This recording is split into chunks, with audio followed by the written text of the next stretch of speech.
What's up, guys? It's Peak Octane back with another episode of the D105 College Football Mod NCAA Tournament. It is an 80-team tournament. As always, check below in the description for the D105 teams links. And today we have the first 4 games of the Midwestern region first round. And the first of these 4 games, we have Colorado and Ohio State. And Colorado finds the board first, taking a 7-0 lead. They are taking it to Ohio State early. Ohio State responds in the second quarter with a field goal, and this will be a 4-point game in favor of Colorado.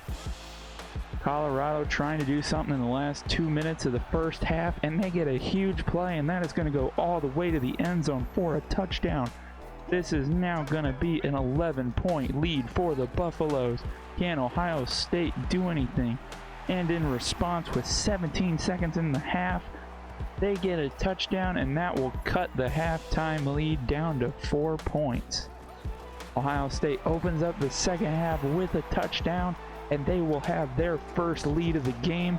It will be a 17-14 game in favor of the Buckeyes heading into the fourth quarter, and they get a huge run. And he finds the end zone to extend their lead. They now have a double-digit lead. It is going to be a 24-14 lead for the Buckeyes. Unfortunately, here they make a critical mistake, and the ball is intercepted by Colorado. They will get the ball near midfield. Can they take advantage? Their quarterback scrambling. He breaks a tackle, and he is wide open for a touchdown. There was so much open grass after that broken tackle, and that will cut this lead to 3 points with 2 minutes to go. Ohio State only takes 39 seconds to move down the field, and they are into the end zone to extend this to a 2-score game with 1 minute and 21 seconds left. And Colorado respond. It is 4th down, and it is incomplete. That will give Ohio State the win.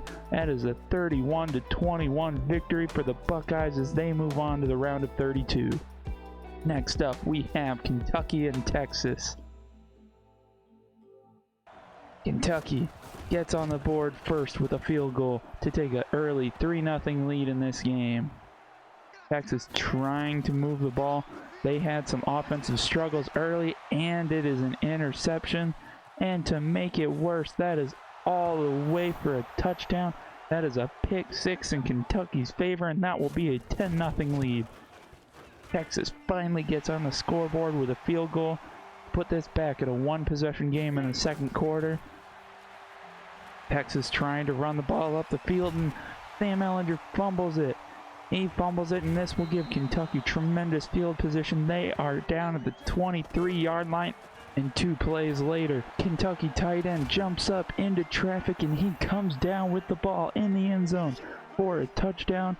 That is going to extend Kentucky's lead to 14, and they tack on another field goal in the third quarter, and this is now a 17-point ball game. Can Texas make a comeback? Here it starts. They get into the end zone for a touchdown late in the fourth quarter as they are trying to stay alive. That is a 10-point ball game. Texas trying to make something happen again, but it is picked off. It is picked off, and they will return it into Texas territory.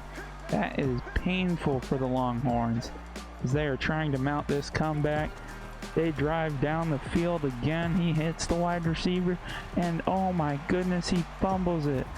He fumbles it. That is yet another turnover for Texas, and it's in crucial moments. Kentucky being real aggressive, and too aggressive as it is picked off, and he is finding some open space. He's using his feet to run right past the offensive lineman, and he has open field, and he is all the way for a touchdown for Texas as they cut the lead to 3 points. They need this onside kick, but they cannot get it.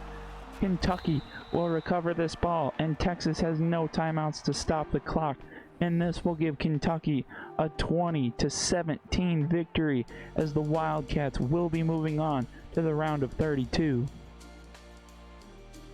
Next up, we have Temple and Minnesota.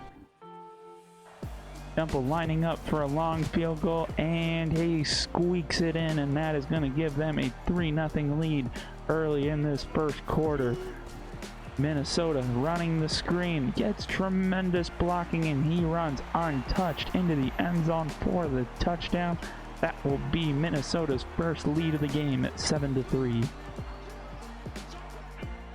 Minnesota down near the goal line, and they get another touchdown from their running back as he goes untouched into the end zone, and that will be a 14-3 lead. Late in the first half, Minnesota finds their way into the end zone, and this will be a 21-3 ball game at halftime. Moving on later in the third quarter, Minnesota's down near the goal line again, and they get another passing touchdown, and this will extend their lead even further as they take a commanding 28-3 lead in the second half. And to make matters worse, they get a tremendous juke into the end zone, and that will extend this lead to 32 points.